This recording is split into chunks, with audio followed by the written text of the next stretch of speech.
We have Timber from the G.I. Joe Classified line, and there's a lot more that's compatible about these two figures from completely different lines than you might expect, and I'll show you how.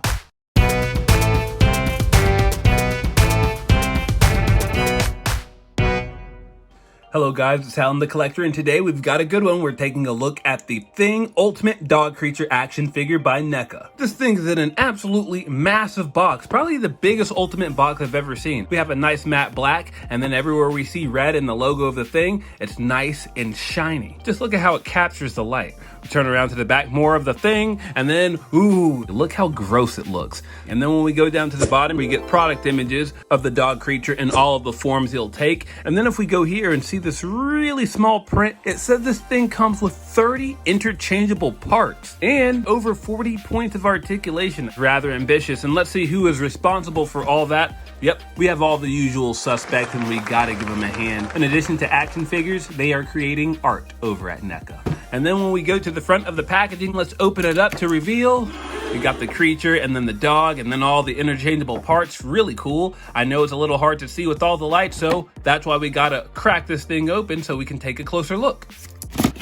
Out of the package, we basically get Jed, the seemingly adorable literal wolf dog, and then we have what Jed becomes. Oh my goodness! This fleshy monstrosity. I will say both of these figures are good on their own right, but they really shine when we take a look at all of their optional parts. So without further ado, let's get nasty. This looks sick. I'm not gonna lie, this is probably the most gross looking action figure I've ever seen from NECA, which is kind of a compliment. Now I know this pile of sinewy viscera is kind of overwhelming, but I promise it'll make a lot of sense once I break it all down. We have 2 really long tentacles that have bendy wires in them. Above that, we have 7 individual tentacles that are made of soft plastic. 2 giant arms that are articulated that will come into play later. 6 articulated, we'll call them spider crab legs. An overlay for our wolf dog with all these tentacles pouring out of the fur. Gross. 2 tongues of varying lengths, a wolf dog skull, a mutated wolf dog mouth, and I'm assuming a neck stump with various protrusions coming out of it. Now this dog here is essentially a glorified statue. He has no movement aside from 4 points of articulation. They're all ball joints. He has 1 at the head, another at the tail, and then 2 more on his front legs. The sculpt is pretty much impeccable. It's the typical quality that we expect from NECA. I like the sculpt of the fur. It looks really natural, and I really like how this gray and white is blended together. There's even a few mixes of brown in there, more of that fur sculpt, and then we even have these black pads that have been painted as well. And I think they really nailed the blank, creepy stare. He has these black eyes with these reddish orange irises. But other than that, this guy's not gonna do much other than lie there. He's just standing there, menacingly! To begin this transformation, just like in the film, we're gonna start with this dog's head. So first thing we'll do, we'll just pop it off. It's just on a simple ball joint. And then we're going to bring out this head stump.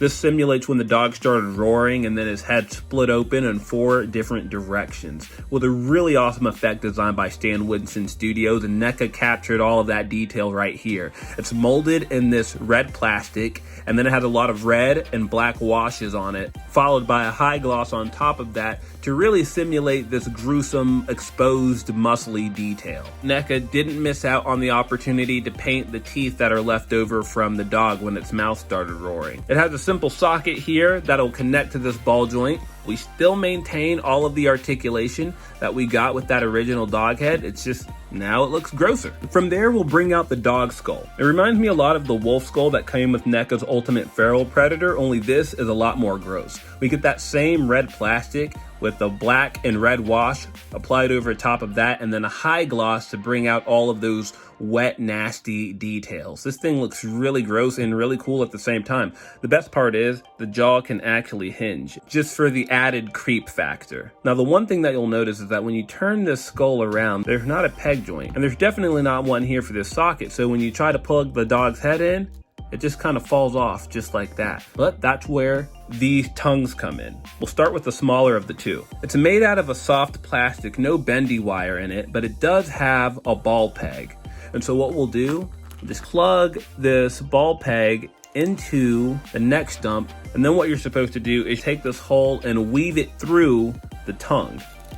and then it'll just pop out of the other side of the dog's mouth, and that will actually keep the dog's head attached. Even better, it will give the dog some slight articulation because again, that tongue is on a ball joint. But if we want this thing to look extra creepy, we'll take it off and then we'll plug in this extra long tongue that actually has a bendy wire in it. It also has that same ball joint as the shorter tongue, and we'll just kind of plug that in and we can give it all sorts of flex and bend. But before we do that, we're just gonna take this tongue and we're gonna weave the dog's head all the way through it. And then, like I said, we can bend this tongue in any which way, even creepier.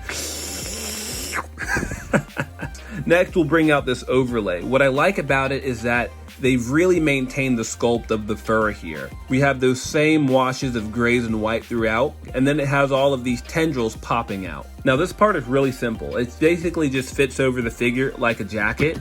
Now there will be some gapping going on here. It's not a perfect fit, but it does help maintain the illusion that this dog is mid-transformation. Now one thing that you will notice about this overlay is that it has 3 sockets sculpted into it. These are for the spider legs that come with this figure. Now there are 6 identical legs, each with this same spindly sculpt. It has 2 joints, a ball joint here at the end, and then another joint where the leg bends. So what we're gonna do is just plug this right in. And now that we have it attached, we're basically gonna do this 5 more times.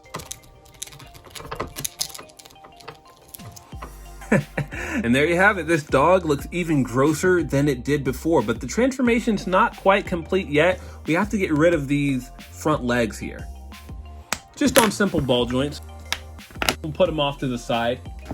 We're going to bring in these tentacles here. Now there are about 7 of these tentacles, each of varying lengths. All of these are just made out of a soft plastic. None of them have bendy wires. And just like the spider legs, we have ball hinges that are located on each of these tentacles. That's so that they can plug in to the socket here. But one thing that you'll notice, failure. One negative that I have is that at least for the dog legs, the ball joint here is much bigger than the ball joint on the tentacles. So the end result is that these can't actually fit in. Now, if you force it, you can kind of get it to friction in, but any amount of force will just pop that right off. So you're just supposed to kind of lay the dog down and then place the tentacles in like so, which is fine, I guess, but it makes for a much more passive experience. Now, I've got to hand it to NECA. This figure does look really gruesome. It looks really accurate, but it's just a bit lacking for me. Don't get me wrong, the articulation that we get in the legs and the head is nice, but this main body is just a little too static. It's a good thing there is a way to enhance this figure, but not with what comes in the box. No, for that, we're gonna need to bring in this guy. Ruh-roh. That's right, we have Timber from the G.I. Joe Classified line, and there's a lot more that's compatible about these 2 figures from completely different lines than you might expect, and I'll show you how. We're going to remove the skull, and then we're also going to remove the head and this overlay. As you can see, we have Timber in the same approximate pose as this static dog piece. It can't quite lay flush on the ground, but this pose does the job well enough. Now we're just gonna take this overlay and we're just going to place it here right on Timber. Now it's not a perfect fit by any stretch of the imagination, but I am surprised by just how well the fur matches with the fur on Timber. Here's the part you're really gonna love. Timber did come with an alternate head in that G.I. Joe Classified 2-pack, so it is removable. But the best part is this ball peg right here is about the same width as this socket. So what we can do is plug it on, and wouldn't you know it, it still maintains all of the same articulation as on that static dog piece. It's not the best fit, but it's definitely on there. It's not going anywhere. And then from there, we can put the dog head back on, and so now, utilizing Timber's superior articulation, we have a really freaky looking action figure. You gotta be kidding. No, actually, I'm not kidding. We have all the mobility from Timber, but all the creep factor from that original transformation. And I'm not gonna lie, guys, this is how I might have him displayed. I would track this guy down if you don't already have him in your collection and allow him to enhance your dog creature. I bet you guys weren't expecting that cross compatibility between lines, but now you know. And knowing is half the battle. And he looks like he's in pain, so unfortunately, we're gonna have to put him out of his misery. McCready, would you do the honors? Oh, I think it made it worse. Now this form basically simulates what the crew found when the creature was trying to assimilate the rest of the dogs in the kennel, and somehow NECA managed to capture all of those gruesome details that we saw on the big screen. We have this squinted solid black eye here, and then it's even wider opened on the left side of the figure. We have a hinged jaw. The head is on a ball joint. In fact, its entire neck structure is one big ball joint. We also get a ball joint on the midsection here, and then ball joints on all of the extra appendages. And the reason why NECA did that is because in the film, this was basically a glorified hand puppet. One of the puppeteer from Stan Winston Studios would hide underneath the set, and then their arm would go through the length of the neck, and their hand would operate the jaw, just like some twisted version of the Muppets. When we flip the figure over on its side, we have these teeth and this darker red color, almost like all of the blood is pooling to the bottom. We also see a lot of peg holes on the bottom of this figure, and that's because all of the tentacles that come included,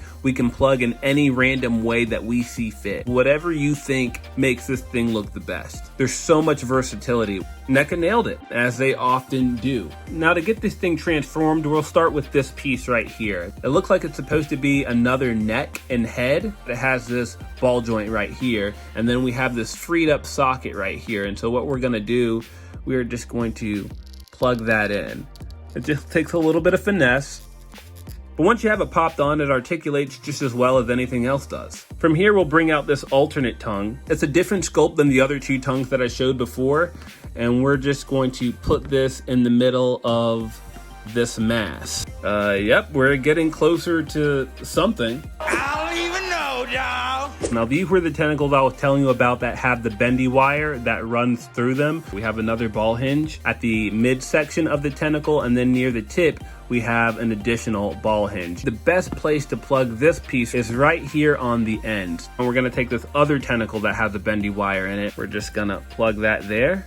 So now we have two tendrils kind of going all over the place. Next, we're gonna bring out these giant arms. This represents when the dog creature tried to escape by growing these arms out of its back and busting through the ceiling. We've got hinges on the hands, and then we basically have a double elbow joint here at the bend of the arm. I guess this is supposed to be like a second mouth, but we are not gonna plug another tongue in there. What we're going to do, we're gonna bring this creature back, and we're going to pop that off, and then using the freed up ball joint here, we're gonna plug it in to this socket. It still looks a bit amorphous, but that's the last specific accessory we have. Now we're just trying to add the rest of these tentacles. So let's just go ahead and put them wherever we see fit. And there you have it. Here is Form 2 of NECA's dog creature. And when you're not trying to keep yourself from throwing up, this is actually a really great action figure. But it's not really conducive for posing around and playing, say, with a humanoid action figure. But what this does succeed in is absolute detail. I can't imagine how NECA managed to go frame by frame and capture seemingly every detail that we saw on the big screen, but I have no doubt in my mind that this is the most accurate version of this creature we're ever gonna get. And the last thing that I think it really needs to truly be ultimate are flame effects to simulate when the crew burn this thing. And unfortunately, NECA didn't include any in this set. However, I wanted to show off some flame effects that I have from some of my older NECA figures that I think will work really well with this dog creature. Yep, I think the flames add a really nice touch to this figure. It makes it come a long way. Oh, looks like I'm setting off my own smoke alarm. Good thing I always carry one of these on me.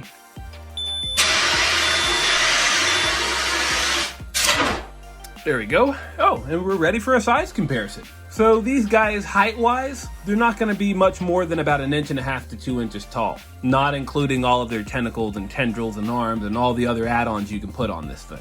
So that's for size comparisons. I thought it'd be fun to take a look at some other dog creatures from NECA. We have the Predator Hound, the dog alien from Alien 3, Bronx from Gargoyles, and the Terminator dog from RoboCop vs. Terminator. Getting a little more gruesome, we have the Demon of the Mind Elegos from Ash vs. Evil Dead, NECA's Pale Man from Pan's Labyrinth, Stitches from Heroes of the Storm, NECA's Smoker action figure from Left 4 Dead, and of course Henrietta from Evil Dead 2. And of course this dog creature is going to go great with the Other Thing action figures from NECA. Here they are next to the equally creepy Trilobite figure from NECA's Prometheus line, the Kikimora from McFarlane's Witcher line, and of course one of the Terror Dogs from Diamond Select's Ghostbusters line.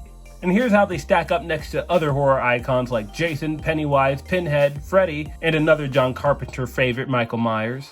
And let's see how these guys react under black light. They don't, but the flames sure do. As for my final thoughts, NECA Sting action figure is very ambitious in a good way, but this figure is not going to be for everyone. While the articulation is finicky and sometimes the additional optional parts can be a bit overwhelming, it's literally a work of art, and I think a lot of the puppeteers and artists that worked on the original film would be very proud of the way this figure came out. And it's always a nice bonus when you realize that this figure can literally assimilate other action figures. Timber from the G.I. Joe Classified line was a very welcome surprise. I was not expecting him to mesh so well with the NECA figure, but this figure has earned a very well-deserved spot on my shelf. It'll set you back about $60. I was able to find mine on a bit of a deal, and I suggest you guys do the same, but you wouldn't regret it if you paid full price either. But what do you guys think?